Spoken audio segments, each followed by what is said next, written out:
Brave New World, the reunion album. Man, it's 16 years old now, man. I remember my day, this album was brand new. The Wicker Man opens the album, and it's a pretty straightforward song. You know, it's kind of written around a riff. It's decent, but to be honest, I can't listen to it anymore because Your Time Will Come. Yeah, this is really when Iron Maiden went from writing, for the most part, really good, really original music to writing choruses. Ghost of the Navigator is one of the best songs on this album in my opinion. It's super heavy, you know. I remember listening to it and just like thinking, man, these guys are really, you know, heavy these days. It's definitely one of the better written songs for this, you know, kind of entire new era of Iron Maiden since Brave New World. Brave New World, the title track on this album, in my opinion, the last strongest title track that they have ever done, and even then it's not that good. The musical section towards the middle, when it gets really fast, phenomenal. Really good melodic parts going on there with obviously some great guitar solos, but man oh man, the chorus on the song is a complete joke. Just how much they repeat it. A Brave New World, in a Brave New World, a Brave New World, in a Brave New World. Just in case you didn't know that this album was A Brave New World, in a Brave New World, you'll definitely get the memo by the end of the song. It's just too much, man. Blood Brothers, to me, is the best song that Steve has written since Brave New World, the album. You know, in the last 16 years, this is the most original, most authentic song that he put together. The Mercenary was a song that I really liked when the album first came out. And I even thought, you know, at the time that they could have replaced The Trooper with this song. Oh man, was I wrong? It's decent. It's nothing special. It's just an upbeat song. And it's definitely one of the throwbacks to the stuff that they did in the 80s. And even then, it's not that good. It's destroyed by the whole chorus repeats. And I understand, okay, Iron Maiden does a lot of chorus repeats because they play in front of huge stadiums now. So, and that works on songs like Blood Brothers. To me, it does.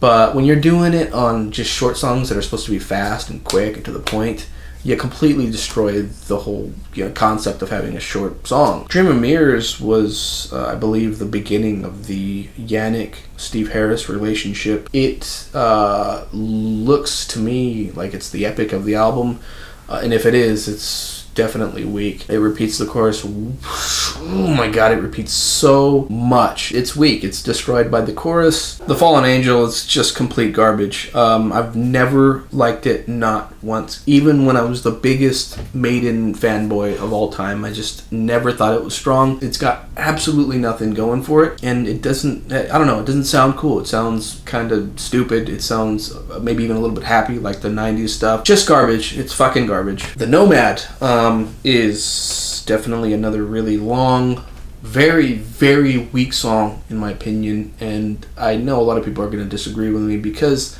whenever Iron Maiden does a long song these days, everybody says how epic it is. And I want to stress to you people that just because it's long doesn't mean it's epic. Because as far as the actual music goes on the Nomad, it's not very strong.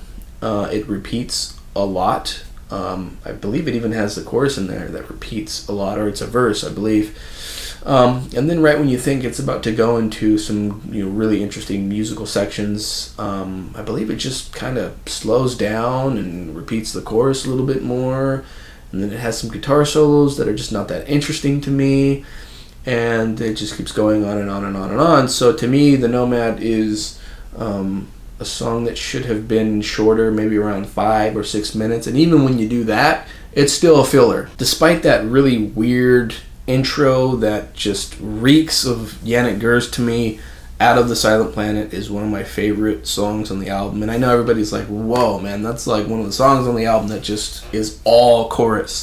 Yeah, it is. I mean, I don't love the song. It's not like one of my favorite Maiden songs ever, but it's a great chorus to me. It sounds just, I don't know, it sounds good, and I was always surprised that they never played it live on Rock in Rio. I think it's better than the Mercenary. So yeah, definitely one of the better moments for me on this album. And of course, the thin line between love and hate.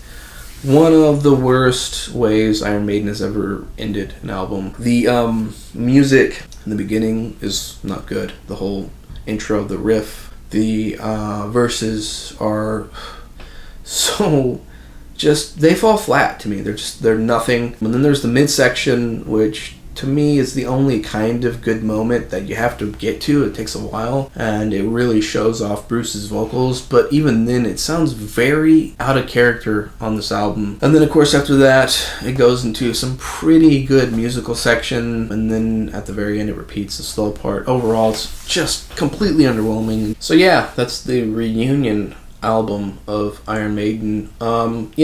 If you even think about listening to this album, I would just say just go to Rock in Rio. I mean, it has all of the good songs on this album live in front of 250,000 people, and Rock in Rio is one of the best live performances this band's ever recorded. One of the few best, by the way. And even when I was younger, I didn't really bother with the album Brave New World. I kind of just listened to the Rock in Rio CD, and I watched Rock in Rio VHS, motherfuckers. And even then, it's not as strong as the old stuff. And, musically, for all you people who think that Iron Maiden is just crazy progressive now, it doesn't even really touch on that too much. They have some really surprisingly weak music on this album. They have some great music, but it just feels like they didn't actually have that much, which is just a complete surprise considering, what Steve's creative juices could have been going into Brave New World, knowing that he had Bruce back, and also, Bruce and Adrian coming from, Bruce's solo band.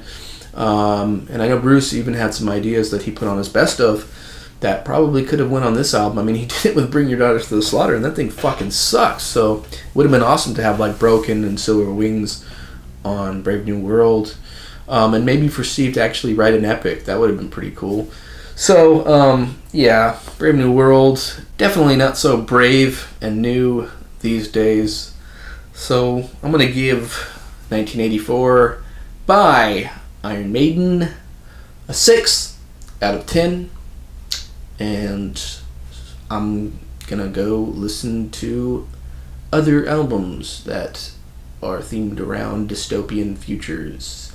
I think I'll start with Dystopia, and then I'll listen to Dystopia. So, see you guys later.